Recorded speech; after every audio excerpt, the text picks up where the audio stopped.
একদিন ঘুম ভেঙে যাবে। সেদিন মিথ্যা রটিয়ে হিংসা ছড়িয়ে রাজু ভাস্কর্যের পবিত্র চত্বরে জনসমাগম করতে হবে না। মুক্তিকামী সপ্তবাহুর উত্তাল জনস্রোতে ভেসে যাবে জাদুনগরীর যত লজ্জা কালিমা। 7.62 ক্যালিবারের বুলেট বিদ্ধ করতে হবে না। শাহবাগ মোড়ের ছোট্ট ফুল অলির গোলাপের আঘাতে বিদীর্ণ হবে সব ষড়যন্ত্র। মেট্রো রেল, পুলিশ স্টেশন কিংবা রাষ্ট্রীয় প্রতিষ্ঠানগুলোতে কোনো অগ্নিকাণ্ড হবে না। বিক্ষুব্ধ কৃষকের চোখাগ্নিতে ভস্মীভূত হবে ক্ষমতার নির্লিপ্ত ভিক্ষুকেরা।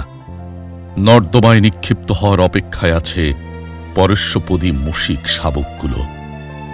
গণরোষের তীব্র হুঙ্কারে নিমিষেই ধূলিসাৎ হবে ষড়যন্ত্রের অবৈধ প্রাসাদ।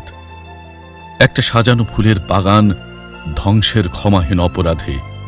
ফুলগুলো গ্রেনেড হয়ে ছুটে আসবে প্রতিশোধ নিতে। পাখির দল ঘৃণা ভরে প্রত্যাখ্যান করবে। দেশমাতৃকার বুকে এক বিন্দু বালুকণাও স্পর্শ করবে না ওই অপবিত্র ক্ষমতার মাংসপিণ্ড। সেদিনও মব জাস্টিস হবে, তবে গোলাপের পাপড়ি বিছিয়ে। আমি শুধু জলপায় রং নিয়ে ভাবছি। ভয় না পেলেও রংটার প্রতি আমার ভালোবাসা সীমাহীন। আমার মানচিত্র রক্ষার মহান দায়িত্ব তো ওই রঙের সাথে মিশে আছে। সামনে ডিসেম্বর, ফেব্রুয়ারি, তারপর উত্তাল মার্চ। তোমরা কি করে ঘুমিয়ে রাখবে 30 লক্ষ শহীদকে? যদি কবর থেকে ওরা উঠে আসে ওই তর্জনীর একটি ইশারায়, ঘুম তো ভাঙবেই।